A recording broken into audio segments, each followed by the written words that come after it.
Hey guys, welcome back to another episode of the Altmed podcast. Andrew Dowling here, my co-host with me, Mitch Kurtz. And remember, before we jump into today, if you like what we're doing, please hit like and subscribe to get our podcast wherever you get your feed. Rightio, so today we have a very special guest. We're going to be talking about ADHD and neurodiversity and how all of those things interact with medical cannabis. So it is my pleasure to introduce our GP for today, Dr. Bryce from EFCA, the Executive Function Consulting Agency. Welcome, Bryce. Hey, thanks for having me. Appreciate it. Thanks for being had. I'm actually really keen to get stuck into this one because we haven't talked a lot about ADHD, and I think it's generally quite misunderstood just, throughout. I think I've misunderstood it. Definitely. I still don't even know the difference between ADD and ADHD. But we would love to get, before we get into that, a little bit of a history on yourself and how you found your way to, writing medical cannabis scripts in the space. Yeah. So a little bit about me. So I live on the Gold Coast, and I've been working as a GP for a number of years. And I sort of started my cannabis prescribing journey a couple of years ago, maybe 2.5, almost 3 years ago. And I was, seeing patients come in on some cannabis therapies from some other cannabis clinics. And I was like, oh, some of these people are getting some good results. And so I reached out to some of those early cannabis companies, and I started off prescribing a little bit of CBD to my patients, and I noticed some really good results. And I was like, oh, okay, I can do this. And then I started learning more about it and just getting fantastic results for patients, and, really weaning off, a lot of medications that had nasty side effects. So that sort of got me interested in the cannabis space, and that sort of progressed along. And then towards the end of last year, I had the opportunity to work alongside a psychiatrist in an ADHD specific clinic. And so I was doing sort of the pre-assessment and management and assistant with diagnosis of people with ADHD, autism, and learning disorders. And it was that kind of that light bulb moment where I was like, hang on, everyone coming in here uses cannabis. And there was just this huge overlap between ADHD and cannabis. And the more I looked into it, the more I just saw, this overlap everywhere in my patients. And with patients coming through the ADHD clinic, they're either on CBD, THC, they smoked cannabis. And I was like, okay, like there's something here. So I sort of just kept looking into it. And I guess we'll talk about some of the stuff that I've found. Absolutely. I think it might do some of the, I'm going to use the listeners as the scapegoat, but I really want it for myself just to kind of. I was about to say, this is for us, Mitch. Can you perhaps talk us through, I know what he's going to ask. Can you talk us through, Bryce, what is ADHD, and perhaps also how does that differ from ADD? Yeah, absolutely. So ADHD is the most common neurodevelopmental disorder in children. And most people think of it as a childhood disorder, that hyperactive sort of child. It affects anywhere between 5 to 10% of the population. So, up to 1 in 10 children, sometimes even reports are even higher than that, have ADHD. So attention deficit hyperactivity disorder. Now, most people think that it's just a disorder of childhood, but it actually persists through to adulthood as well. Approximately 10 to 15% of people will outgrow their ADHD in a sense, in that the symptoms subside as they get older. But in reality, most of it still persists into adulthood. So it's really hard to sort of describe what ADHD is because there's so many different types and symptoms. So I break it down really simply for my patients because I need things to be simple for me to understand. And I think that our role as a doctor is to be a professional interpreter. So we need to make something that's really complicated, like complex neuropsychiatry, and translate it into something our patients can understand. So I go through a lot of the work of Dr. Russell Barkley and Dr. Daniel Amen. And they like to talk about ADHD as an executive functioning disorder.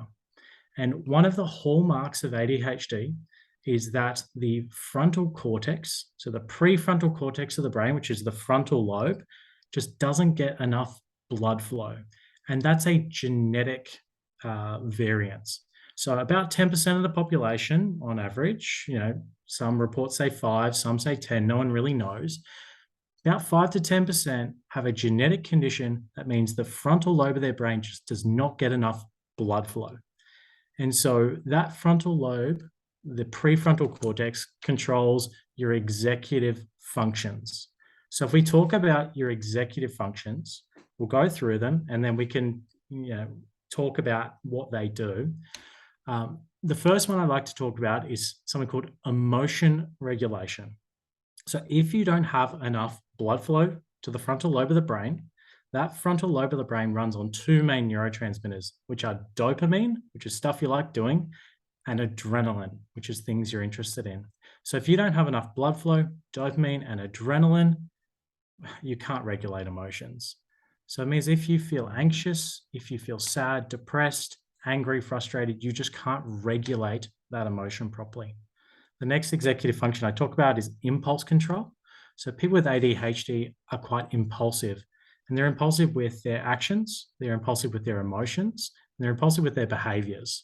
So you'll see people, impulsively move. So the ADHD child that can't sit still, they're impulsively moving. And one of the reasons they do that is to increase blood flow to the brain, increase heart rate, increase adrenaline, so get blood to the brain.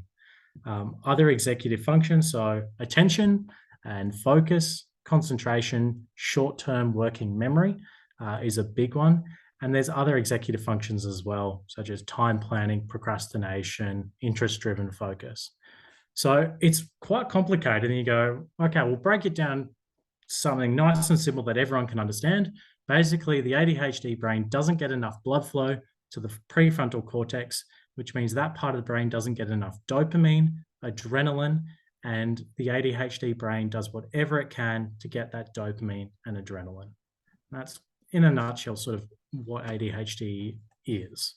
And then we'll go through examples and we can talk about, okay, how does that actually look in a person?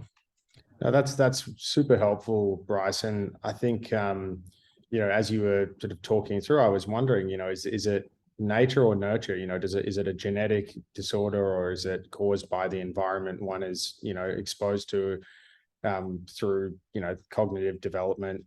And yeah, it's quite interesting to hear that. Is it just because I do hear the term seemingly interwoven and interchanged with ADD, is that similar in the sense that also relates to a lack of blood in the prefrontal cortex that affects, hyperactive behavior and attention and these sorts of things as well? Yeah, so it's a misconception that patients with ADHD or ADD are actually hyperactive. And in the vast majority of cases, they're not. So we like to talk about ADHD, or I like to talk about ADHD as an executive functioning disorder. So you talk about the executive functions. So you don't have to be hyperactive to have ADD or ADHD. It's really a disorder of those executive functions. And the hallmark of that is that lack of blood flow to the prefrontal cortex causing those symptoms.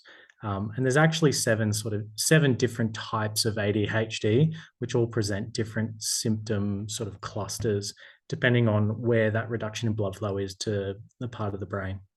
Why does it then get the hyperactivity kind of, why is that in there, one, in the name, and two, the association that people tend to have?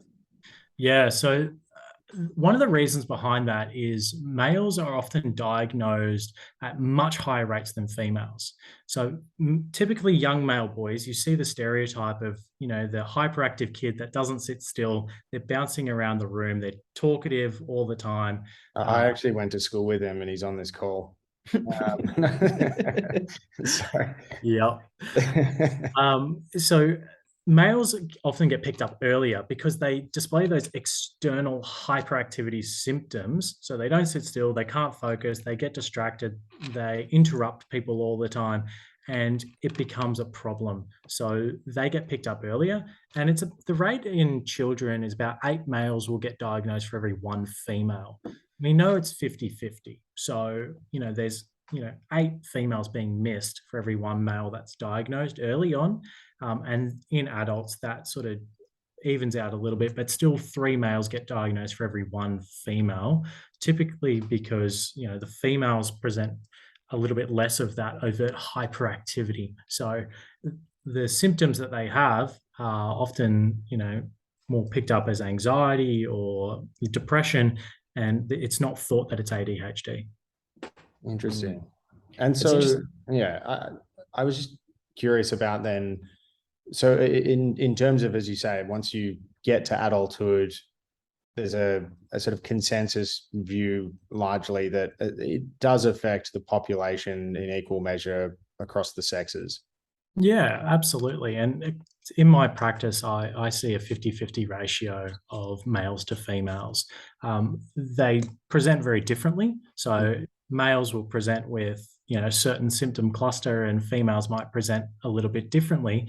But the hallmark of those executive functioning challenges are there equally in males as females. Okay. And it's kind of I think from, what you're describing, the lack of blood that causes, the lack of emotional regulation. And then in terms of, I suppose that triggers mood and a whole lot of other symptoms. I imagine is sleep might be affected. Eating habits. Does it just have this kind of domino effect on quality of life for people who experience this?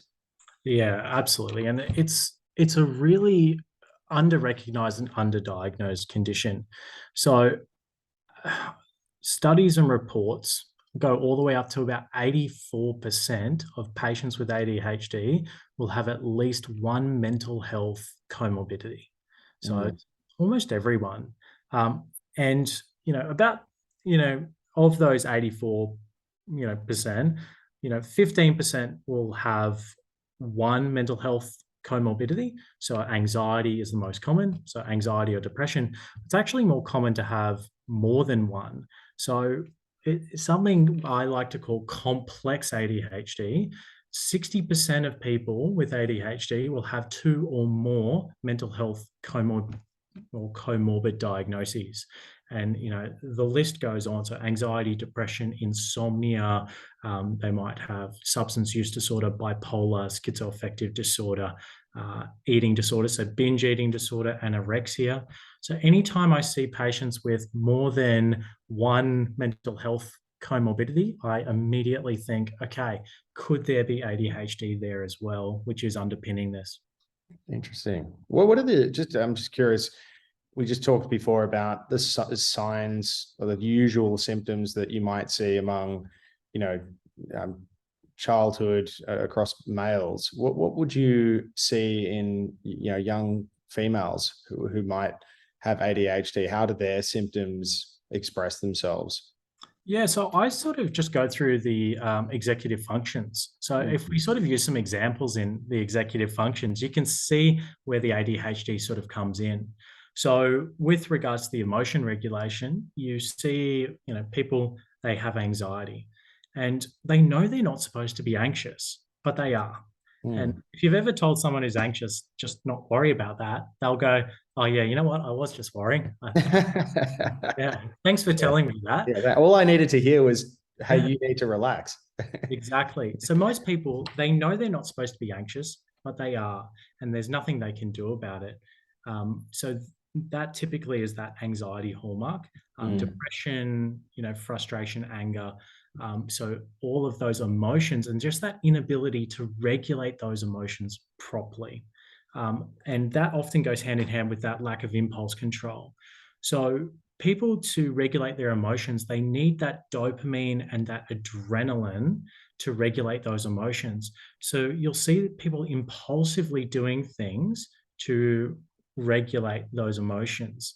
So if you take eating, for example, people will binge eat, and they'll often binge eat on things they like eating, like chocolate or fast food. So you see a lot of people, they binge eat and they don't know why they do it. They just can't stop themselves from eating. And part of that is they eat to, emotionally regulate. The other thing that goes along with ADHD is that the ADHD brain requires 30% more energy to function. So it needs 30% more sugar. So ADHD people are sugarholics. So they'll impulsively, might binge eat on food or sugary things to get that sugar, that blood flow to the brain, something they like eating, that dopamine, that adrenaline. So binge eating is a typical thing. Short-term working memory is a big one. So if you've ever walked into a room and just forgot why you're there, if you've ever, met someone and just instantly forgot their name, it's things like following multi-step commands. Yeah. So think of, reading a recipe. So some people will have good short-term working memory. They can read a recipe, remember all the steps, and go and do it.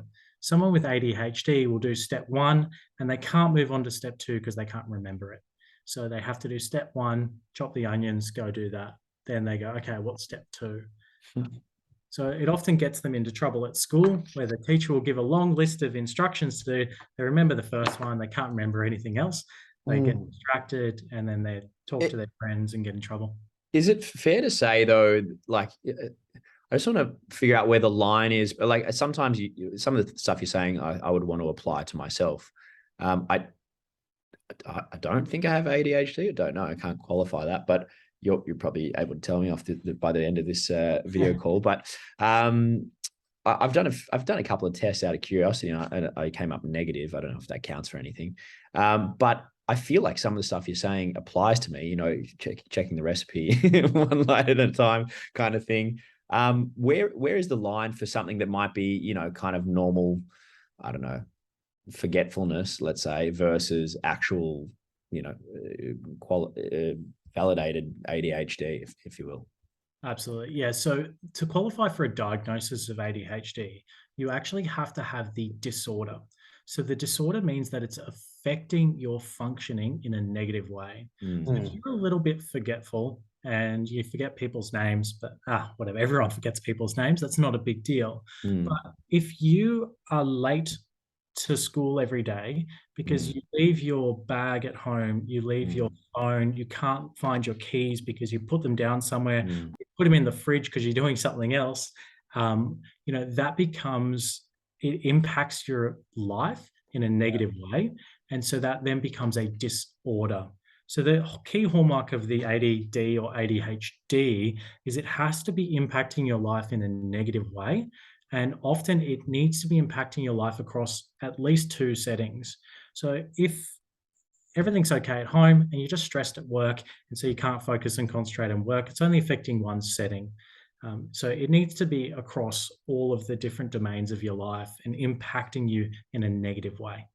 And I suppose, even hearing these types of symptoms, I suppose that there's usually for the patients that you would see, I'm guessing it, unequivocally is a disorder, because if you are impulsive with respect to, say, emotional outbursts, or you're forgetful because you can't do multi-step commands, then that will frustrate the people around you. And so you have this kind of circle of, relationships that are constantly being tested by your disposition, which you have no necessary control over, in the sense that it's a genetic predisposition. So I want to actually just kind of just jump to one thing that I hear raised about ADHD, and please consider Mitch and I, if it's not already apparent, to be complete rookies on the topic. But you hear people saying, it just seems to be getting diagnosed more and more these days. And, when I was, insert whatever, how old the person is, years ago, I don't remember a single kid in my classroom having, now everyone's got it, everyone's on dexamphetamines, and you hear these kinds of prevailing views in the community.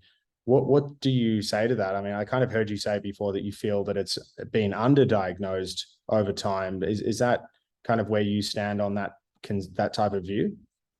Yeah. So there's a number of factors that contribute to ADHD. And I think it goes along with the dopamine hypothesis. And also people believe it's an issue with, the Western world as well, which we do see much higher rates. And I think we have one of the highest rates of ADHD in the world in Australia. And there's different theories behind that. But, if we look at Australia and we look at, how we're doing as a country in terms of our mental health, we have the second highest rate of antidepressant prescriptions in the world. So per capita, we're one of the most overweight and obese, nations in the entire world. We have one of the top 10 suicide rates in the entire world. We are the highest, we have the most gambling, highest rates of gambling in the entire world. We have one of the most alcoholic, alcohol addicted, smoking addicted, drug addicted, populations. So we go, okay, well, how does that all play into ADHD? And we look at, the blood flow to the brain, and all of those things affect blood flow. So, anything that impacts on blood flow to the brain can cause these symptoms. So, that's one of the hypotheses behind, the development of ADHD is that, there's the genetic component, but also there's that, blood flow, and anything that can impact the blood flow in the brain can do that. The other thing is that dopamine hypothesis, and we are so addicted to dopamine now. You cannot go into a school and see a kid that's not glued to their phone. And so we get dopamine 24/7 from everything that we do. And there's some great podcasts on that. There's some great books called Dopamine Nation, which is all about how we're so wired for dopamine that we're so addicted to it that our brains actually crave it all the time. And that's a phenomenon that we've never ever had in the world. We've never had smartphones that can give us that dopamine 24/7 whenever we want it. And our brains are so addicted to dopamine, it's really hard to switch off. So our kids that are growing up, they're growing up addicted to dopamine.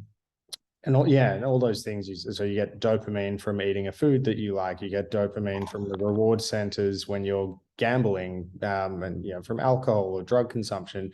It's I actually did hear an interesting podcast on dopamine and some other things, other neurochemicals by the Huberman Lab. I don't know if you're familiar, but yeah, absolutely, yeah.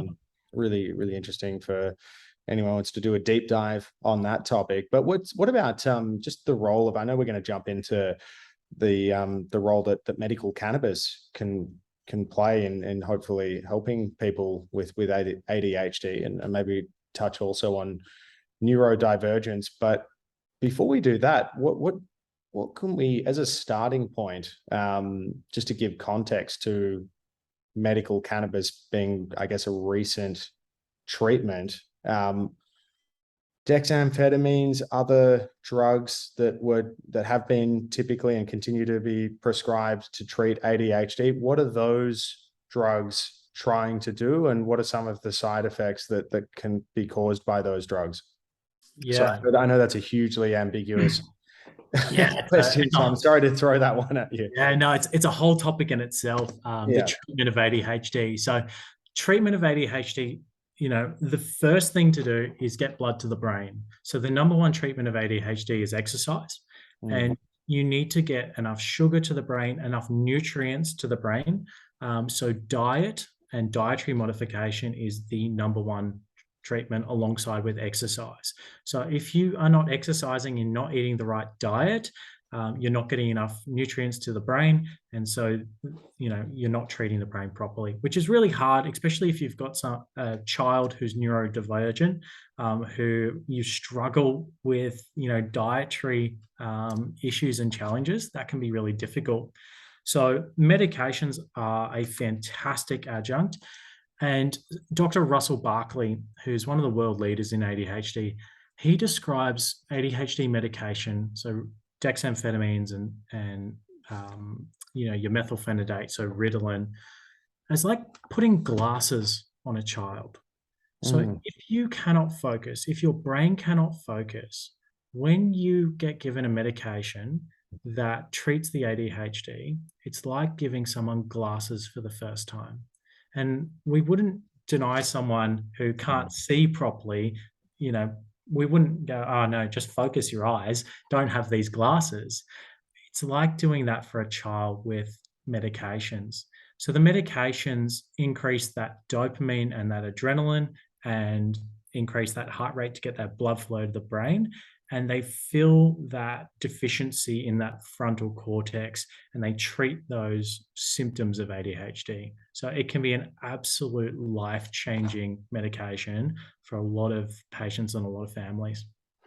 But in terms of side effects, what do we see from the use of those? And I'm guessing they don't work for everyone. Yeah, so about 70% of people will respond quite well to dexamphetamine. 30% of people won't. Again, 70% of people will respond quite well to methylphenidate, which is Ritalin. 30% of people won't. So when you combine those two medications together and people try one or the other, about 88% of people will respond quite well with minimal side effects. That leaves about 12% of people with ADHD that a stimulant medication won't work well for them. And then we have other options. So there are non-stimulant options. There are some blood pressure medications that we like to use as well. And then, a lot of people, which is why they turn to medicinal cannabis, is that they have significant side effects from those medications, either because they've been prescribed them inappropriately at the wrong doses, or they've had those typical side effects, which can be, increased heart rate, palpitations, appetite suppression is a really big one. Increase in anxiety can be another common side effect of those medications. I'm actually really keen to explore this because there's somebody close to me in my life who takes some of these medications, and I've raised the point of trialing, CBD oil or THC as an option. And they've said, no thanks, don't want any of that snake oil. I'll stay with the real stuff and go to a real doctor, basically was the feedback I got. And I just want to, not only address that kind of stigma, but I would love to understand from your perspective why medical cannabis could be an effective treatment. Yeah. I probably should mention about ADHD in that it's we talked about it being a genetic condition, and I probably didn't emphasize how important that genetics was. So about 80% of the time it's genetic, and it's as inheritable as height. So people don't realize that, and they go, "Oh, my son's got ADHD," and I talk to them about those symptoms and I go, okay, who's got it, mum or dad? And every single time they go, oh yeah, it's dad, because dad has all those hallmarks, or it's mum. So when people are looking at ADHD and they're getting their children assessed, or their parents assessed, or if they're using cannabis to treat their own ADHD, they often then will look at the other family members, their siblings or their parents, and go, okay, yeah, let's get them treated or assessed for their ADHD as well. So yeah, we'll talk about the cannabis side of things. So cannabis and ADHD, about 50% of people with ADHD use cannabis on a regular or a daily basis, which is quite a lot. High. Like 1 in 2, right? Studies of people presenting to facilities for cannabis use disorder, 46% of them had ADHD. So it's almost 1 in 2, right? If we look at, the cannabis statistics around the world, and a lot of the data comes from America, 18% of adolescents had a cannabis use disorder. So, almost 1 in 5, teenagers had a cannabis use disorder. In adults, that's about 9% of the population has a cannabis use disorder. And so if we look at the statistics of ADHD and the overlap, we go, oh, okay, those percentages are fairly similar. Of people that have ADHD, about 25% of them think that cannabis is helpful for treating the symptoms of ADHD. You go, okay. So, people with ADHD are using cannabis. Why? So we have to talk about, okay, what does cannabis do to the brain? So CBD is one section. So CBD, we know, activates, the endocannabinoid system and the CB1 and CB2 receptors in the brain and the body. And there's not really any studies out there to show that CBD is particularly harmful for ADHD. And a lot of, the patients I've treated, we use CBD alongside their stimulant medications without any real side effects. It's mainly the THC that we talk about that people use to treat symptoms of their ADHD. And 70% of people using, cannabis or using drugs or medications to treat their ADHD say that, they're using it to treat the symptoms, the side effects, the anxiety, the depression. They're not using it to get high or anything like that. They're using it to treat those symptoms of sleep, anxiety, insomnia. So THC, interestingly, on brain scans that we do on people, it increases levels of dopamine and adrenaline in the prefrontal cortex. So if you think, okay, so ADHD is a lack of blood flow, dopamine, and adrenaline, and THC increases dopamine and adrenaline in the prefrontal cortex, it's the perfect drug to treat ADHD, right? Because it gives us exactly what we need. The only problem is it does it too well. And it actually turns off the brain's ability, so that homeostasis, it turns off the brain's ability to make its own dopamine and adrenaline. So CBD actually helps, it's that regulatory system. It helps regulate those neurotransmitters. We make serotonin, we make dopamine, we make adrenaline. The CBD can help regulate that process. The THC actually gives us dopamine, it gives us adrenaline, and it does it too well. So if you start using too much of it, your brain stops making its own and you actually become more ADHD. The symptoms of ADHD actually get worse.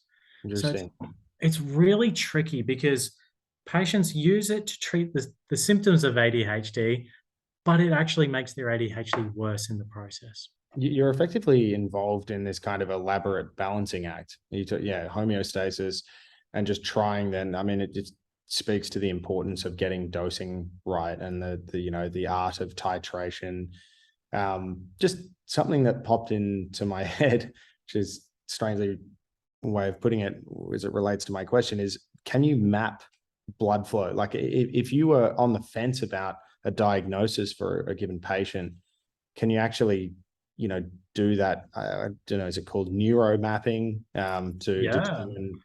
So I did this for a patient the other day, actually. So, look at the comorbidities of ADHD and, the link between the substance use disorder, alcohol, gambling addiction, cannabis use, porn addiction, gaming addiction. Think of anything that gives you dopamine, the ADHD brain can get addicted to it. So I had a patient the other day and he'd been to rehab about 3 or 4 times for alcohol addiction. I was convinced that this was ADHD, had all the hallmark executive functioning challenges, rehab. The second he came out of rehab, relapsed straight back to the, alcohol. And I did what's called a SPECT CT scan. So a CT SPECT scan, so it's a brain scan, which we inject a little radio tracer, and it actually maps the blood flow of the brain. So if you think of a CT scan or an MRI, like opening the hood of a car and looking in and looking at the engine, a CT SPECT scan actually looks at what the engine does when it's turned on. So it actually looks at how the blood flow to your brain works when it's turned on and when it's running. So I did that scan for him and it just showed a very clear hypoperfusion in that prefrontal cortex. So, referred him back to his psychiatrist and said, hey, look, we've got to treat this guy's ADHD. And, we got him a stimulant medication and significant improvement instantly. So when people start a medication for ADHD, like a stimulant, it works within 15 minutes. So Wow. within 15 minutes, his life had changed. Yeah, wow.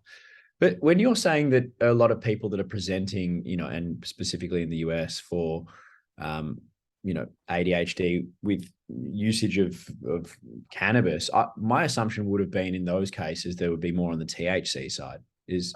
Yeah, absolutely. That's right. Yeah. So it's the THC that's the issue.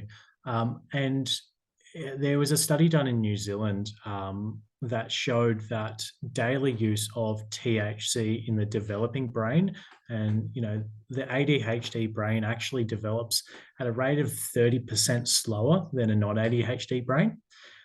So under THC use under the age of 25 was actually linked to an average IQ reduction in up to 8 points for people who are daily THC users.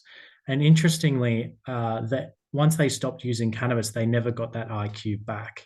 So as cannabis doctors, we need to be very careful in people under the age of 25. If we're using high doses of THC, we can actually permanently affect people's IQ for the rest of their life. Interesting. Is it one of the things though that really strikes me about that case study you were just mentioning is, the extent, and it's the known unknown, the extent of people who are undiagnosed or possibly misdiagnosed at this point in time. I mean, one of my good friends was recently diagnosed with ADHD in his early 30s. And you just think, had that intervention come earlier in his life, it could have improved his quality of life. So do you know if there's anything really that can be done to make people more aware, and to even, I guess there's no harm in asking the question or submitting yourself to testing like that CT spec to actually determine whether or not you might actually have this diagnosis? Yeah. So one of the things that I like to sort of promote is, education and training for doctors. So one of the things that hopefully people take away from, if they're listening to this podcast, especially medicinal cannabis prescribers, is that the vast majority of patients that you will see could potentially have ADHD, because this is what I see in my clinical practice. So if we look at the prescribing statistics for ADHD, for cannabis in Australia, so 61% of prescriptions are for chronic pain, 16% were for anxiety, 5.7% were for sleep disorders. So 82.7% of all the prescriptions for medicinal cannabis in Australia were for common comorbidities of ADHD. And when you think of, okay, what is a cannabis doctor? So people go and see a cannabis doctor in Australia to get prescribed a cannabis medication when they've tried a first-line therapy and it hasn't worked, or they've had side effects to medication, and it's a chronic condition that's persisted for more than 3 months. And we go, oh, okay, well, ADHD very commonly is misdiagnosed. They've tried a medication that hasn't worked because it's not been a medication to treat ADHD. And it's persisted for more than 3 months, and ADHD is a lifelong condition. So 82.7% of the prescriptions in Australia for medicinal cannabis, you've got to think, okay, well, maybe there is some ADHD. And if they're prescribed a THC product and the symptoms get better, well, it's increasing dopamine, it's increasing adrenaline, it's increasing, that in the executive functions in the prefrontal cortex. Well, maybe they did have ADHD, and that's why the cannabis treatment is working. Yeah. Is it, can we jump? Because I do want to maybe touch on medical cannabis just a little bit more. So do you ever have a situation where, because of those side effects that someone might have with a stimulant, that, as a treating doctor, you have to essentially wean them off the stimulant onto medical cannabis? Is that a practice that, some doctors who have the requisite expertise will do, or is that a bit of a no-go? So that's a really tricky one. So anytime I do anything with cannabis, it's overlapping with ADHD is really in conjunction with the patient's treating team. So Mm. it's a really individualized approach. So I always tell my patients that I'm treating the patient, I'm not treating the condition. So Yeah. you have to listen to your patient and all the comorbidities that go along with it. So they might have chronic pain, they might have ADHD, anxiety, depression, and they might be on a multitude of different medications or different treatment modalities. And you actually have to work very closely with the treating team. So one of the problems with some of the cannabis access clinics is that it allows the patient to choose their therapy, and there's not that correlation with that treating team. So, it's not uncommon that I see patients that are taking, smoking 4 grams of cannabis per day, and they've got ADHD, and it's just making their ADHD significantly worse. Or Mm. patients with chronic pain who are prescribed high doses of THC oil or THC flower, when the chronic pain is driven by their ADHD and their hyper focus on their chronic pain. And it's actually making their ADHD symptoms worse when they think that it's helping. And So CBD in that instance would be far more helpful because it wouldn't exacerbate the symptoms quite so much potentially. Is that? yeah, so there was a study that just came out in May of this year, which showed that concurrent use of CBD with THC actually spared parts of the limbic system, which is the system in the prefrontal cortex, which controls that emotion regulation and that impulsivity. So the CBD actually helped to neurocognitively protect the brain against the harmful effects of THC. Yeah. Interesting. Which is interesting in the work. So there's a lot of work and research at the moment going into CBD and traumatic brain injury, which a lot of people are talking about. And you think of, okay, traumatic brain injury, chronic repetitive concussions causes, damage to the brain. That leads to damage to blood flow, and it leads to ADHD type symptoms. So they can't focus, they can't concentrate, they can't regulate emotions. So I see this in a lot of my professional athletes who either have ADHD as a baseline, and about 20% of professional athletes have ADHD. So almost 1 in 5. And, or they've then had a career of concussions, head injuries, repetitive, blows to the head like boxers or football players, and now they have ADHD-like symptoms because of those repetitive, That is going to be mind blowing, I think, for some listeners. So essentially, compared to the general population, professional athletes are more likely statistically to have ADHD symptoms. Absolutely.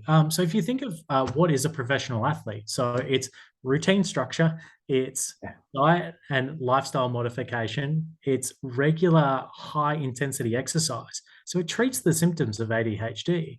And we look at our professional athletes and what happens when they get injured, they stop playing sport, they fall apart. They're anxious, they're depressed. They go out on the weekend, they drink alcohol and get into all kinds of trouble, or they abuse drugs and substances. So all executive functioning challenges of ADHD, which they didn't have when they were playing, but when they're not playing and they're not having that diet and that exercise as much, then they display symptoms of ADHD. And that sort of ties it as well to, you often hear about the difficulty in that transition once, the career of a professional athlete is statistically usually quite short, and, stepping back from that into, a more ordinary day-to-day life is often, quite a challenge when you hear from athletes. Absolutely. And this is something we see in our military veterans all the time. So we talk about suicide rates in military veterans, which are very, very high. And suicide rates in patients with ADHD are 5 times higher than the general population. And a statistic which is pretty damning is that ADHD untreated can reduce life expectancy by up to 25 years, which is pretty high. When you Yeah, think, that's crazy. I don't know any other condition in medicine that reduces your life expectancy that significantly, that affects up to 10% of the population. Goodness. What about if I can just take us to the more broader terminology around neurodivergence. This was actually a term that I only heard for the first time this year, the term neurodiversity. Pardon my ignorance, but yeah, I wasn't familiar with the term, and someone sort of haphazardly explained it to me. But I would be grateful to hear from a doctor. What is neurodivergence? So neurodivergence refers to people who are not neurotypical in the sense. So people who have ADHD or are on the autistic spectrum disorder sort of referred to as that neurodiverse population. So it basically means that you have ADHD or autistic spectrum disorder, or a combination of the two. Okay. And so it's not like this kind of broad umbrella within which ADHD sits. It's sort of a separate thing, or? So ADHD and autistic spectrum disorder fit under the neurodiversity umbrella. Yeah. Got it. Okay. So yeah, in terms then of, and I'm conscious we don't want to steal so much of your time, but No, can I just maybe take you to, if you could, I'd love to just hear from your clinical practice some case studies. I know you talked about that, guy who had alcohol issues that was recently diagnosed at a late stage of his life with ADHD. But can you just maybe take us through a couple of examples of what you see at the coalface, how it was treated, what works, what you found might not work? Yep. Grateful to hear that. Yeah, absolutely. So one thing that I see in a lot of my patients is something I refer to as RSD, or rejection sensitive dysphoria, which we haven't really talked about, and it's a key hallmark of ADHD. So it's actually the perception that you've disappointed others in your life, and because of that disappointment, they've withdrawn their love, approval, or respect for you. So that turns internal in a lot of people, and it turns into people pleasing and not wanting to let people down, high expectations for yourself. And this can be a really, really, difficult symptom, which is that emotion regulation for patients. So a really great example. So this is an example for a patient I treated who had a diagnosis of autistic spectrum disorder and ADHD. And it's very common for those two diagnoses to overlap, that people often think they're the same thing. So autistic spectrum disorder is, a neurodevelopmental condition which people find it difficult to understand social cues, to read between the lines, those non-verbal cues. So I had a beautiful 15-year-old girl who presented with her family, and she was struggling with the autistic side of things, understanding, was struggling at school. And then the ADHD side of things, she was really struggling with regulating her emotions, having big emotional meltdowns, had a lot of hypersensitivity symptoms. So, could only wear certain clothing, was irritated by tags and things on her clothes. So we treated her with some CBD because she didn't respond very well to typical medication. That's why they came to see me. And after 2 weeks, she came back and she said, "I don't like it." I'm like, what do you mean? She's like, "I don't like it. It makes me sad." I said, "Well, what do you mean it makes you sad?" And so my patients, when they tell me something, I go, "Okay, cool. If it works, great. If it doesn't work, even better, because it helps me learn more about you because I'm treating you." And she said, "The CBD makes me sad." And I was like, "Well, that's a really interesting response. I've never heard anyone say that before." And what was happening is that she was sad that her parents were going to die. Now, one of the things about autism is some people don't understand time perception. They don't understand that that social structure. So before the CBD, she never realized that her parents were going to die one day. You know? When she started that, she started to interpret things in a different way. And she was watching movies, and she used to like romantic comedies. And she started crying when she was watching these romantic comedy movies. And she turned to me and she said, "Is this how neurotypical people feel? It must be horrible for them." So that sort of opening up of the depth of her connection and ability to read social situations aided by CBD actually exposed her to the full array of, how we can interpret both the good and bad in life. That is fascinating. I must admit, I have never heard anyone, I've heard people say, I don't like the taste of it, but I've never heard anyone say it makes me sad. So that's really interesting. So she started understanding emotions, which she'd never had before. Now, she still had untreated ADHD, so she wasn't able to regulate those emotions, and then was having that impulsive response to those emotions. So then we used a medication alongside the CBD to treat the ADHD, and now she could understand emotions and she could regulate those emotional responses. And it's absolutely fantastic. So that's sort of a key of, you treat the ADHD, but you also have to treat, or if you treat the autism, you have to treat the ADHD at the same time. So yeah, if we, otherwise she would come back and just say, "Nah, cannabis doesn't work. It makes me sad." Oh, that's really interesting. Have you ever watched a rom-com under the influence of CBD oil? No, I haven't actually. I think I want to try it now. I might actually tear up a little bit. Yeah, your life's sad enough, Andrew. I wouldn't say anything else in there.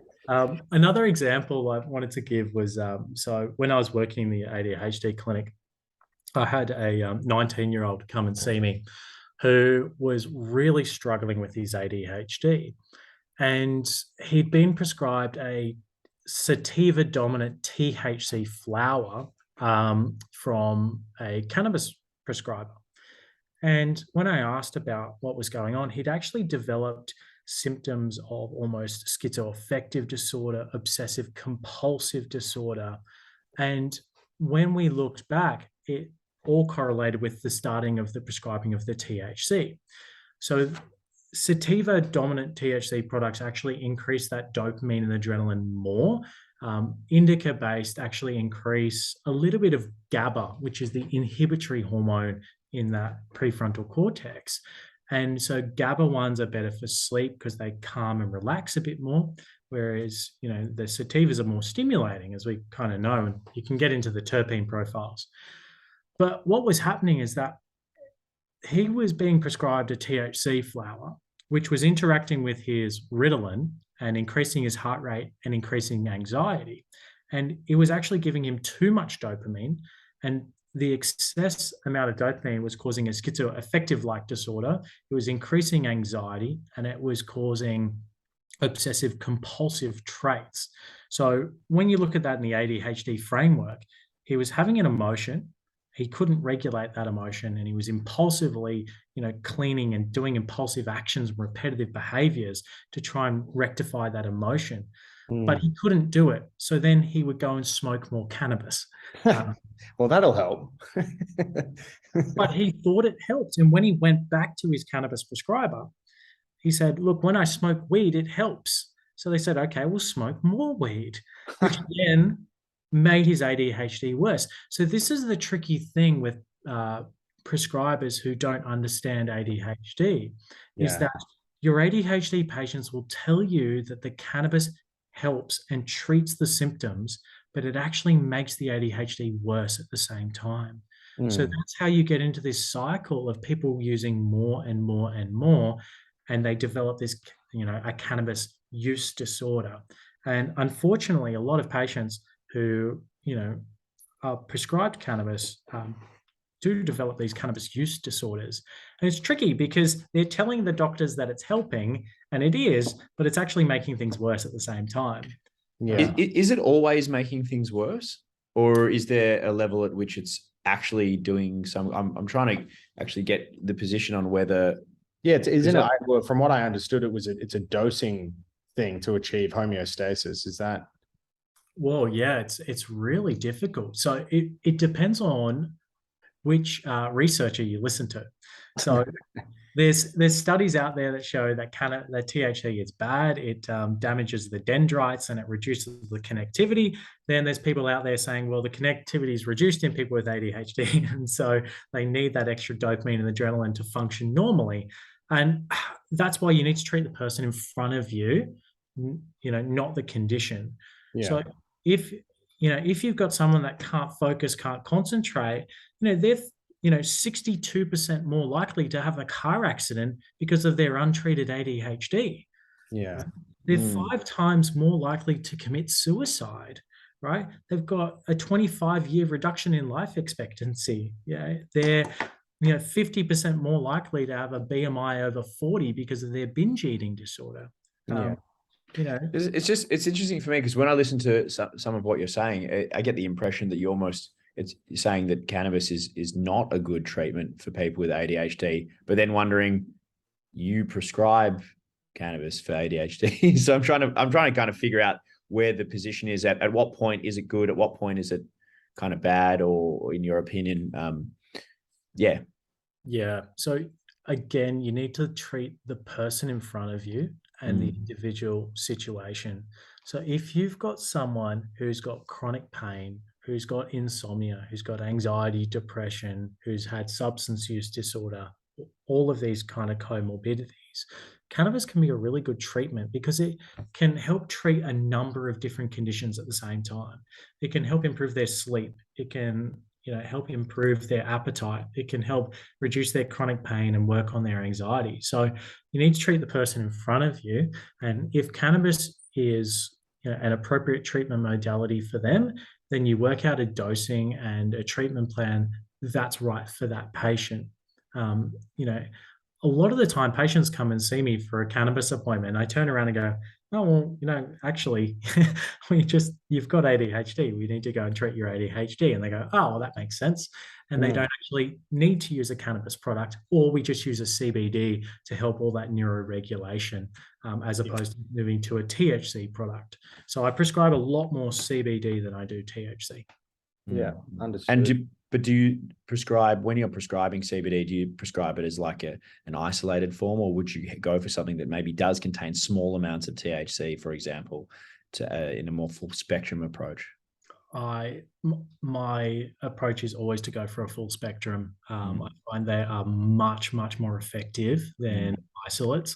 And when we talk about, what, the plant does, little bits of THC in there to get that entourage effect to work on all those neural synapses is, I find, much, much more effective than an isolate. Interesting.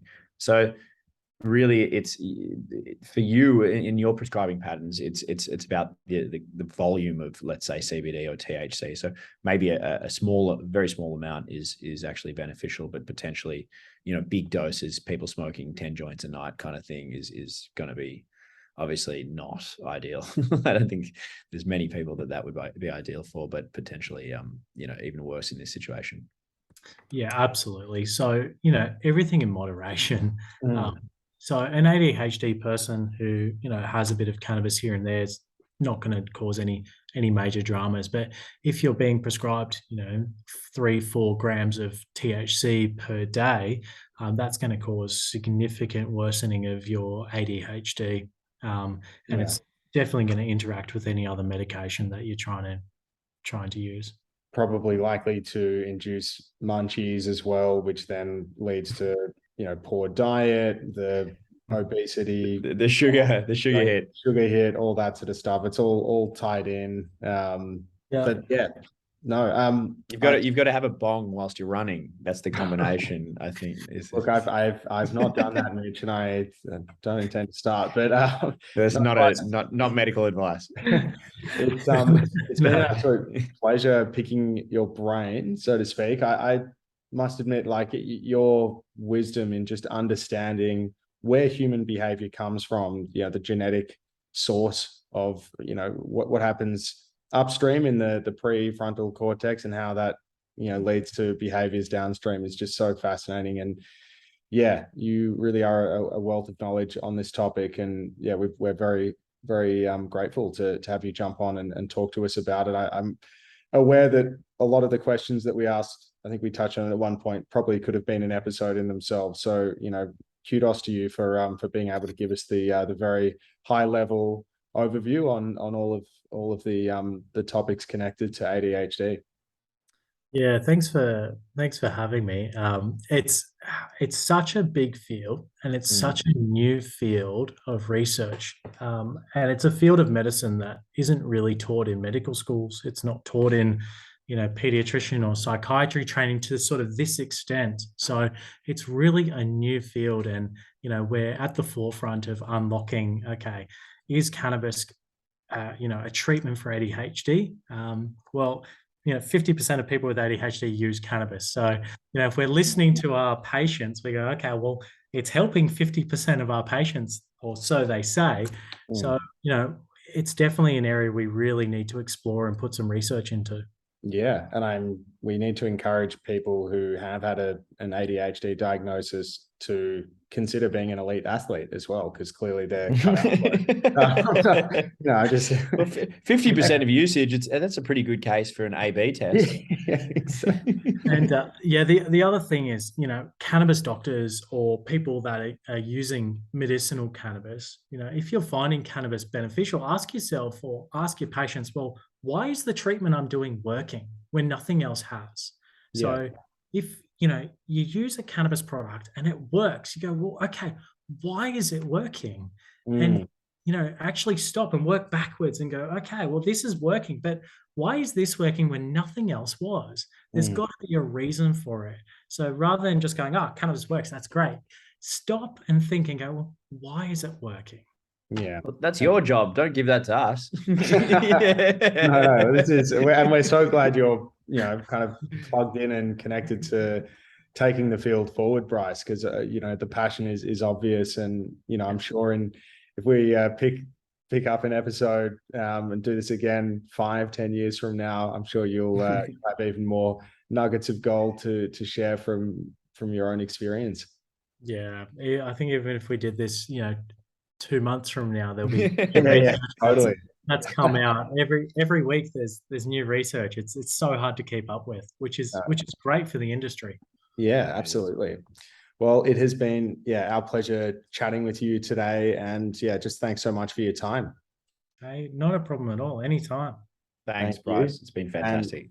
And I'll just give one last shameless plug. If you did like this conversation and you like the Altmed podcasts, please hit like and subscribe.